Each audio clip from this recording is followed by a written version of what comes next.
Hey, what's going on, guys? Heads here from Infinity Loops, and today we take a look at RCinPower's new GTS V3 1003 22,000 kV motors. I wanted to start first by saying thank you to RCinPower for thinking of us and sending these motors out for us to check out. Appreciate that. Now that that's out of the way, let's get down to business. You may be familiar with these motors because of the GTS V3 1002s. Those came out a few months ago. Those came with a pretty big wave of popularity behind them. These are the taller brother of those motors. The 1003s come in 3 different kV settings. That is 10,000 kV, 18,000 kV, and what I have here, the 22,000 kV. They do come with solder pads on them, which is a plus. 3 inches of motor wire, which I'm not quite sure the application there for the extra length of wire, but I'm not complaining. It's always nice to have more wire than less. These motors come equipped with a 1.5 millimeter motor shaft on the top, as well as this very unique motor mounting situation going on the bottom there,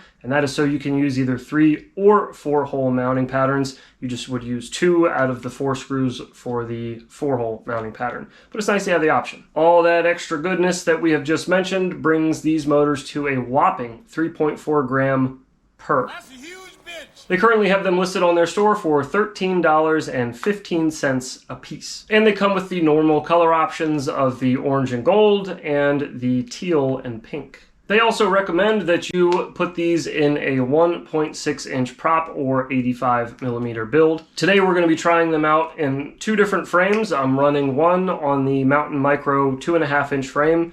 Shout out to Mountain Micro. I'll have a video coming out on their frame soon. That's going to be running these at probably the most extreme I would ever run them. Maybe even a little over what I would normally run them. I got about 3-minute flight times with this build. It's the first one we're going to look at. It's a Toothpick.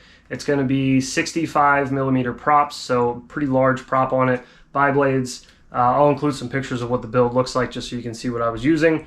This is 1S. These are going to be running on 450 milliamp 1S BT 2.0 batteries like I normally would. Again, it's probably not an ideal build for these motors. However, I did want to see just where the limit was. First, we're going to look at the Toothpick, which again, that is the Mountain Micro frame. That's a X12 flight controller. The 1003s, which are 22,000 kV. Bi-blade gem fans that are 65 millimeters, and my normal camera canopy combo. So let's have a look at that real quick, and then we'll come back and talk about the next build.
Oh.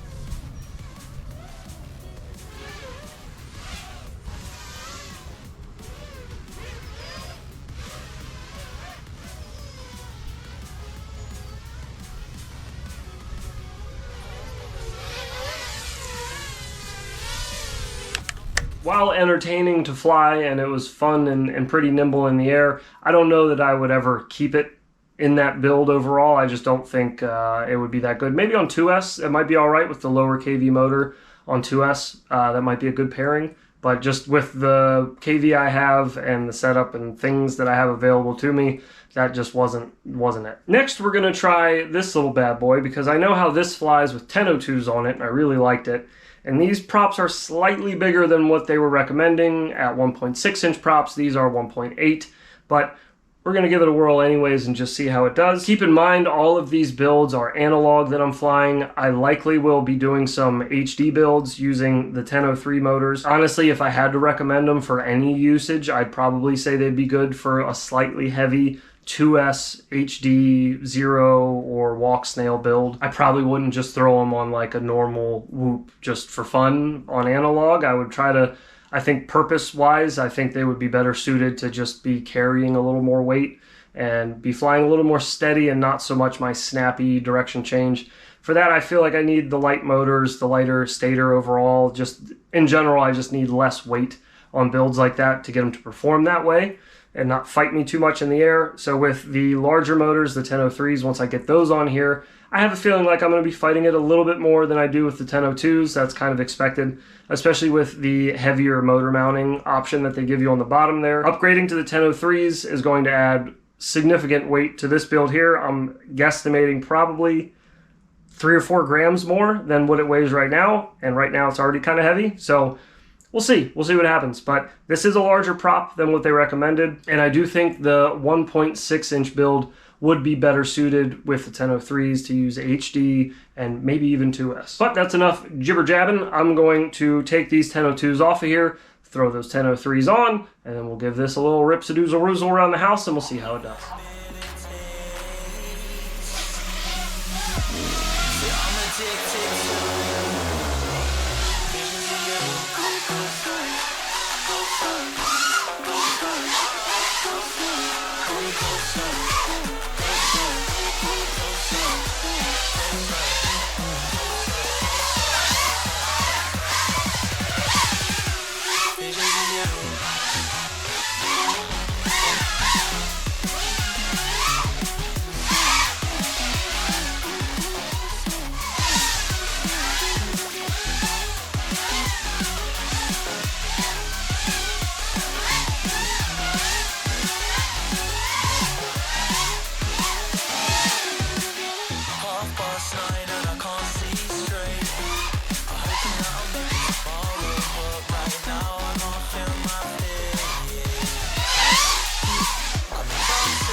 Overall, both builds got around the same amount of flight time, right around 3 minutes, sometimes a little more, sometimes especially outside and some of the insane wind you saw in that first video.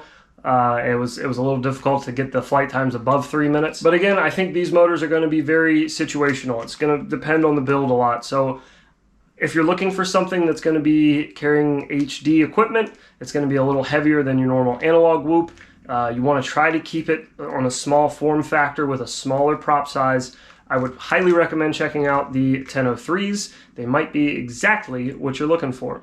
I'll leave a link down below where you can get these. It is not an affiliate link. They did send these motors out to us to check out, so this wasn't something that I had to pay for. However, this is also something that I am not being paid for. So I'll leave that link down below where you can get it. It is their official store where they sell all their products, so you can trust that. And I'm also very curious as to what you guys think of these motors as well. What do you think these would do best on?